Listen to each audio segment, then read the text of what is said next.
মই দেৱজিতে আপোনালোক সকলোকে ছ'চিয়েল মিডিয়া প্লেটফৰ্মলৈ স্বাগতম জনাইছোঁ। আজি মোৰ লগত আছে আজি দুজন ব্যক্তিৰ বিষয়ে মই ক'বলৈ লৈছোঁ। সুদূৰ লখিমপুৰৰ পৰা আহি আমাৰ গোলাঘাট ডিষ্ট্ৰিক্টত উপস্থিত হৈছে। মই ধন্যবাদ দিছোঁ। পোনপ্ৰথমে মই পৰিচয় দিবলৈ লৈছোঁ। মোৰ ভিনদেউ হয় একচুৱেলি। আপোনাৰ নামটো কৈ দিব। মোৰ নাম শ্ৰী ভদ্ৰকান্ত মিলি।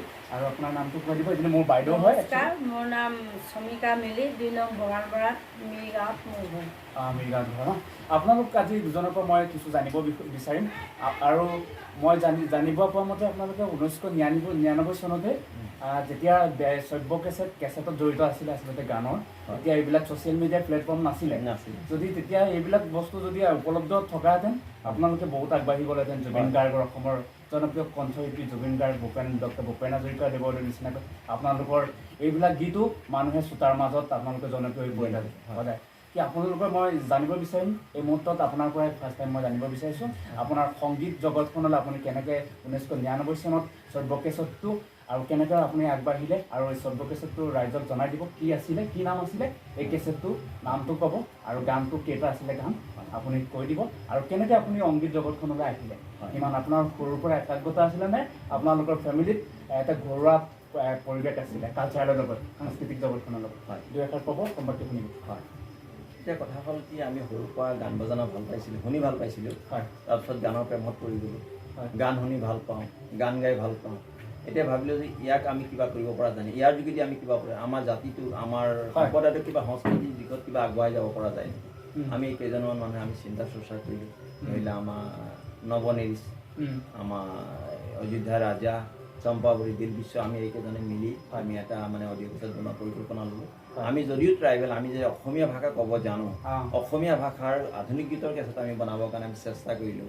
আমি যে অসমীয়া এইটো প্ৰমাণ দিবৰ কাৰণে আমি চেষ্টা কৰিলোঁ যে আমি অসমীয়া গানৰ যোগেদি আমি অসমত আমাৰ আধিপত্য প্ৰতিষ্ঠা কৰিবৰ কাৰণে আমি যে অসমীয়া ভাষা শুদ্ধকৈ ক'ব পাৰোঁ, গাব পাৰোঁ, এই কথাটো প্ৰকাশ কৰিবৰ লগতে আমি চেষ্টা কৰিছিলোঁ যে আমি ক'ব পাৰোঁ আমি অসমীয়া জাতিটো, আমাৰ ট্ৰাইবেল জাতিটো যাতে অসমীয়া ভাষা শুদ্ধকৈ ক'ব পাৰে, এই কথাবিলাক আমি উপলব্ধি কৰিছিলোঁ। আমি এটা চেষ্টা কৰিছিলোঁ, অল অসমৰ ভিতৰত এটা গ্ৰুপ বনাবলৈ চেষ্টা কৰিছিলোঁ।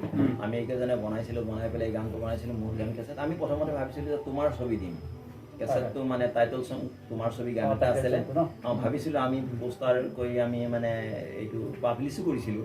কিন্তু যেতিয়া গানটো আমি চালোঁ, লাষ্টত গৈ পেলাই মোৰ গান টাইটল চং দিলোঁ, গানটো ভাল হোৱা দেখি আমি টাইটল চং দি পেলাই 8টা গান বনাইছিলোঁ।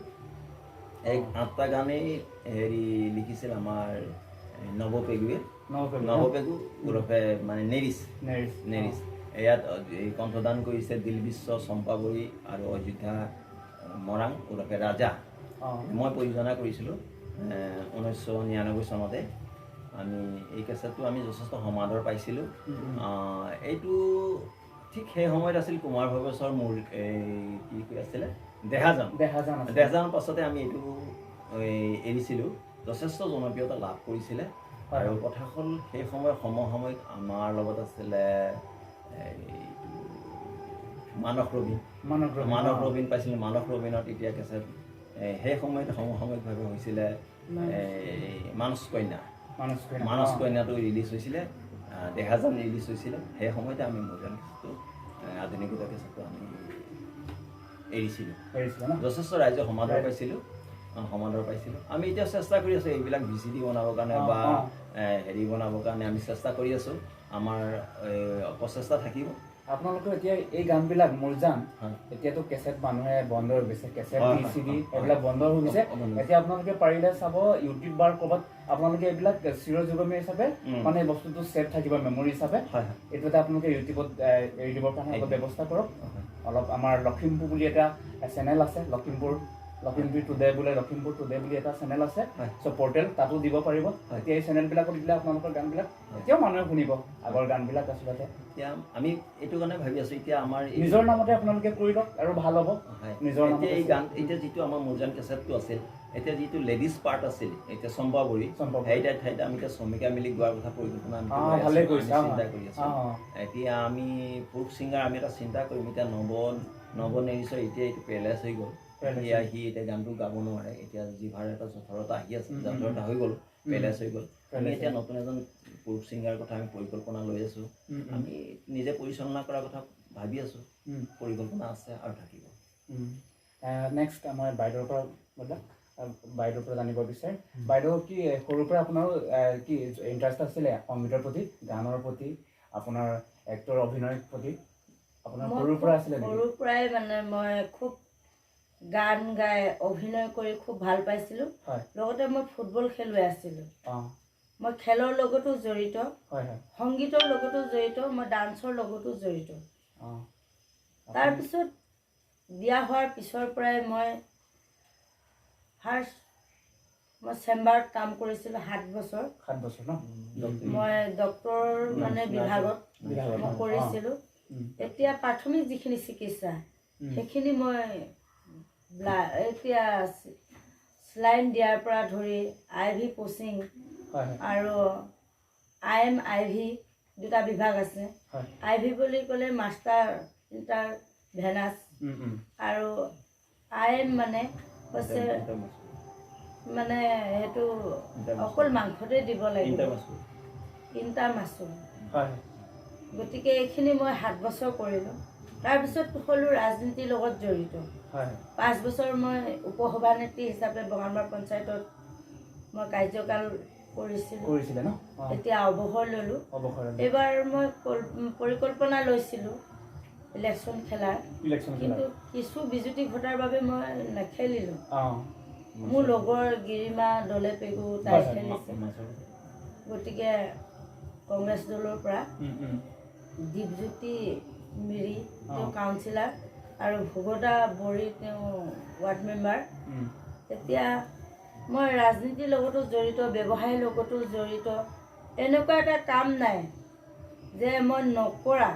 লকডাউনত মই 10 কেজিৰ পৰা 12 কেজি ওজনৰ মই মাছ বিক্ৰী কৰিবলৈ সক্ষম হৈছিলোঁ। আৰু হিমন্ত বিশ্ব শৰ্মা ছাৰে মোক লখিমপুৰ ত্যাগ ক্ষেত্ৰত মোক শ্ৰমিকা মিলি নামেৰে এটা মই প্ৰজেক্ট মানে কৰিছিলোঁ। তাতে মোক এৱাৰ্ড দিছিলে আৰু ৰেচম শিল্পৰ বিভাগৰ পৰা মই লকডাউনতে মই এৱাৰ্ড পাইছিলোঁ। মোৰ ঘৰতে আহি ADO ছাৰে মোক ঘৰতে মানে ৰেচম শিল্প বিভাগৰ ডিষ্ট্ৰিক্ট অফিচাৰে আহি মোক এৱাৰ্ড দিছিলে। সেইটো এৰী, মুগা আৰু নুনী, এই 3টা ডিপাৰ্টমেণ্টৰ লগতেই মোৰ ধৰি লওক জড়িত। মুগা পালিকা হিচাপে আৰু এৰী পালিকা হিচাপে, নুনী পালিকা হিচাপে, মাছ পালিকা হিচাপে মই খুব গৌৰৱবোধ কৰোঁ। আজি মোক দেখি যদি 10 গৰাকী মহিলা আগবাঢ়ি আহে, মোৰ নিশ্চয়কৈ আৰু বেছি দুগুণ উৎসাহেৰে আগবাঢ়িম। যিদিনাখন মই মাছ পালিকা হিচাপে মই পৰিচিত হৈছিলোঁ, গামোচা পিন্ধাইছিল হিমন্ত বিশ্ব শৰ্মা ছাৰে, তেতিয়া মোক খুব চকুলো দুধাৰে বৈ আহিছিল। তেওঁ চৰণ সেৱা কৰি মই গধুৰ দায়িত্ব অৰ্পণ কৰিছিলোঁ। কৰোঁতে তেতিয়া মোৰ সুখৰ চকুলো ওলাই পৰিছিলে। তেতিয়া মোৰ এনেকুৱা লাগিছিলে আজি যেন মোক কমলা মিৰি জীয়ৰী হিচাপে মোক ৰক্ষা কৱচ পিন্ধাইছে। যুদ্ধৰ ক্ষেত্ৰত মই জানো কিমান আগবাঢ়িব পাৰোঁ।